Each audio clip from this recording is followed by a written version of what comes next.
Assalamualaikum warahmatullahi wabarakatuh. Santri-santri semuanya yang Ustadz banggakan, tetap semangat walaupun kita masih di suasana pandemi ini. Jangan lupa teruslah kita belajar. Kita sebagai santri di SMP Tahfidku, ya pesantren sahabatku, ya tidak terlepas dari berbagai macam kegiatan belajar kita, ya belajar sekolah dan belajar membaca serta menghafal Al-Quran. Nah, anak-anak semua yang Ustadz banggakan, pelajaran PPKN pada hari ini, ya Ustadz akan menyampaikan melalui video pembelajaran ini secara virtual kepada kalian agar kalian bisa memahami dengan jelas.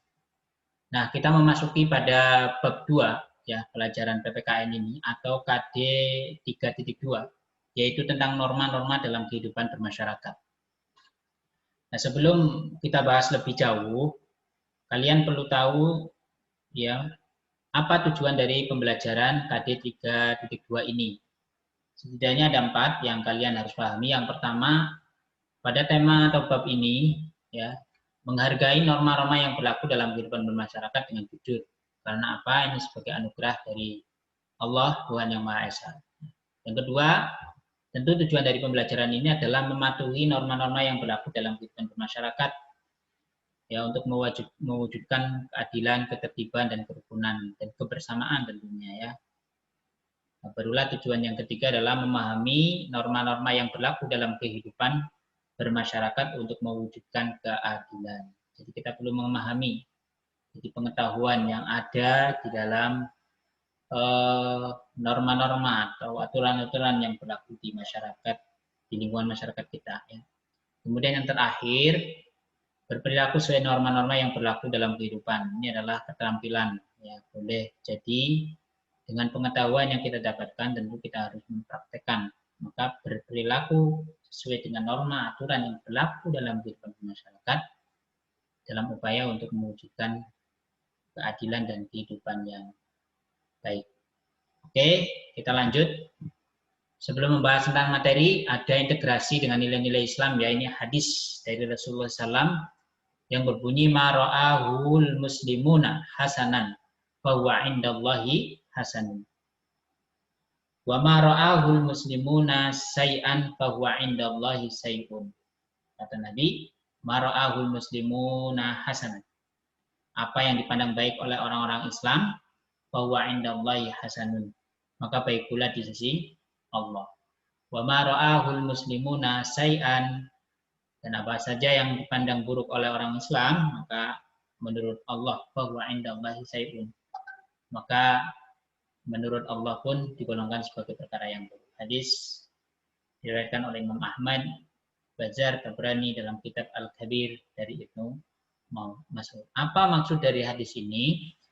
Yang kita pelajari anak-anak sekalian, norma-norma yang berlaku dalam kehidupan masyarakat ini adalah sebuah aturan yang nanti akan kita bahas apa sih norma, macam-macam normanya, contohnya, lalu sanksi atau apa yang didapatkan manakala kita melanggar dalam kehidupan atau norma yang dilanggar dalam kehidupan bermasyarakat. Ini terintegrasi di dalam hadis ini bahwa aturan yang ada di masyarakat itu pada umumnya adalah aturan yang memiliki satu kebaikan ya dalam rangka untuk mewujudkan kehidupan yang baik ya, menciptakan rasa tentram ya, rasa aman, kemudian rukun ya, kebersamaan terjalin dan tentu adalah kehidupan yang berkeadilan. Itulah makanya semua ketentuan atau aturan yang berlaku di dalam masyarakat itu baik ya bagi kehidupan kita di masyarakat. Oleh karena itu, integrasi nilai-nilai ini sesuai dengan apa yang akan kita bahas. Baik, kita lanjut. Tentang norma. Apa sih norma itu? Norma itu adalah pedoman atau ketentuan yang bernilai di dalam masyarakat yang mengikat dan tidak taati setiap individu di masyarakat dalam segala perilakunya. Nah, ini menggambarkan bahwa kita sebagai ya hidup di bumi ini, ya dalam konsepnya itu kan manusia itu ada yang manusia ya menjadi manusia secara individu dan ada manusia yang menjadi manusia sosial.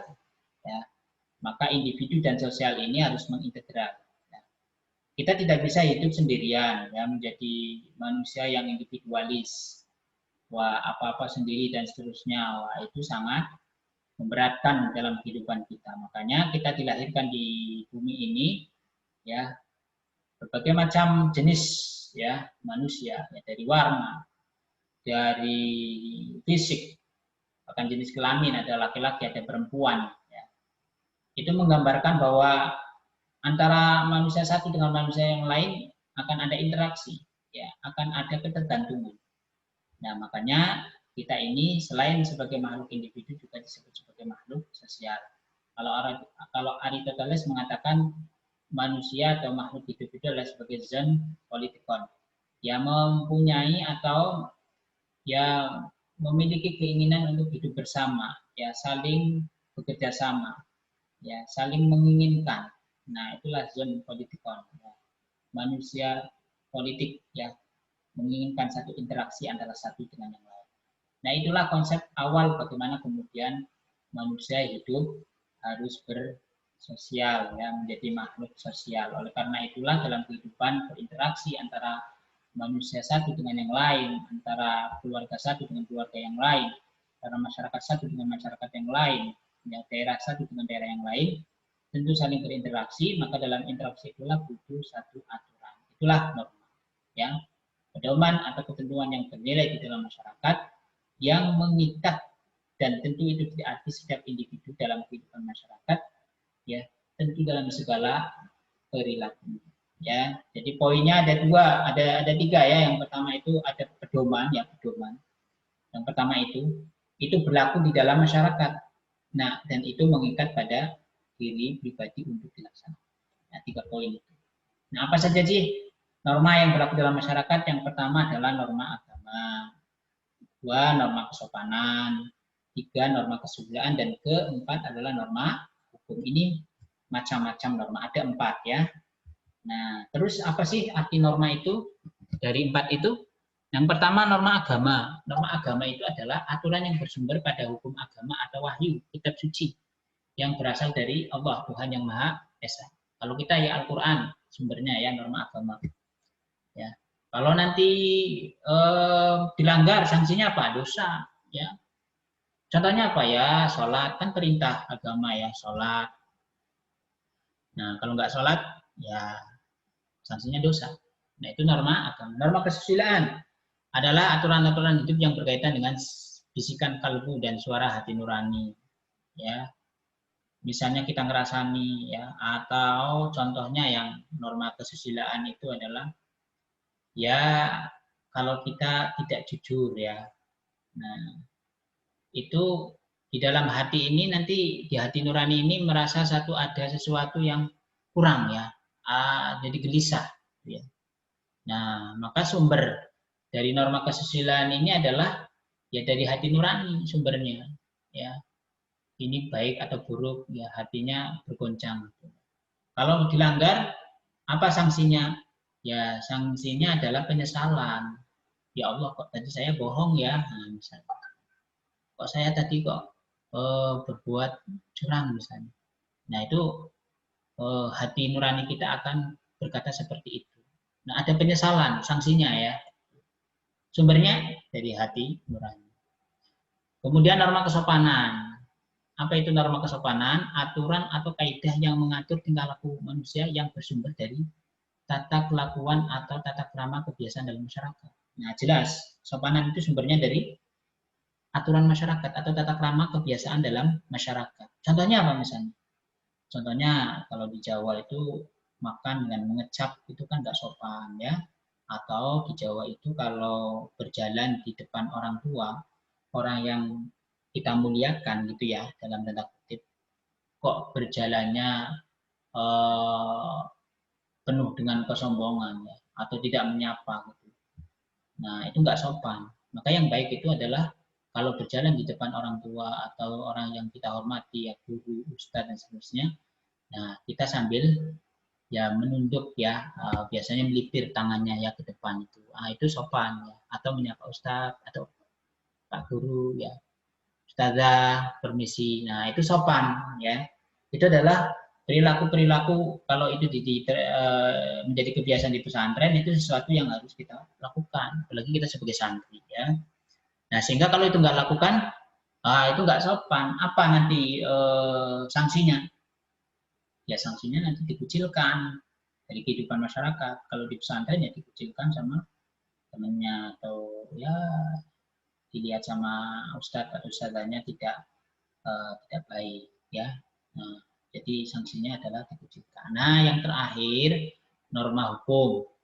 Apa itu norma hukum? Adalah kaidah atau aturan yang mengatur tingkah laku manusia yang bersumber dari peraturan yang dibuat oleh pemerintah atau penguasa negara. Jadi norma hukum itu berasal dari mana? Dari aturan atau ya sumber ya dari peraturan yang dibuat oleh pemerintah, dalam hal ini negara sumbernya ya. Terus sanksinya apa? Wah, kalau nggak dilaksanakan ya didenda atau dipenjara ya. Misalnya kita melanggar norma hukum karena itu aturan negara, misalnya mencuri motor, mencuri motor ya. Mencuri ketangkep, wah kalau nggak digebukin sama masyarakat ya ditangkap ya oleh polisi, ya dibawa ke kantor polisi ya, polsek misalnya. Nah ditahan. Nah, ditahan dulu, baru kemudian disidang. Kalau sudah terbukti mencuri, nah dipenjara. Itu sanksinya ya. Nah, makanya norma hukum ini norma yang sifatnya memaksa, ya, memaksa. Ya, kalau melanggar ya itu udah ada aturannya, tangkap penjara. Nah, gitu ya.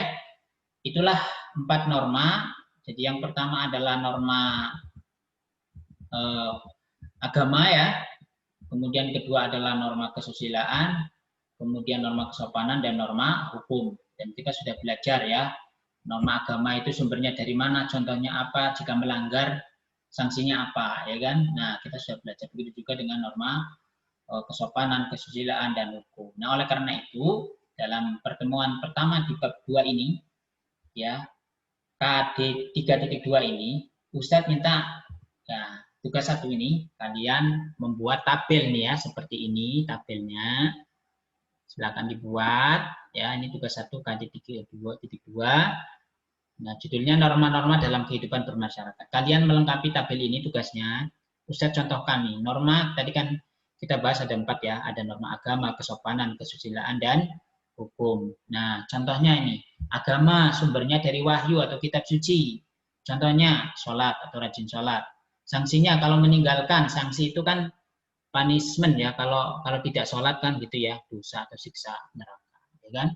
Nah, kalian lengkapi juga kesopanan, tadi sumbernya dari mana? Tadi Ustaz sudah menjelaskan ya, silakan kalian lihat lagi videonya atau dengarkan lagi. Contohnya apa? Nah, sanksinya apa kalau dilanggar? Begitu juga kesusilaan dan hukum ya. Nah, oke. Saya kira itu pertemuan pada hari ini di bab 2 ini. Semoga kita bisa berjumpa kembali di pekan depan dengan tema yang berbeda. Ya, silakan kalian kerjakan. Jangan lupa tabel ini kalian lengkapi, lalu kemudian kalian foto ya. Jadi ditulis di dalam buku tulis, lalu difoto, kemudian di-upload di Google Classroom. Nanti yang Ustadz sudah buatkan di dalam pembelajaran atau pertemuan ke-6 ini. Demikian, Ustadz akhiri. Assalamualaikum warahmatullahi wabarakatuh.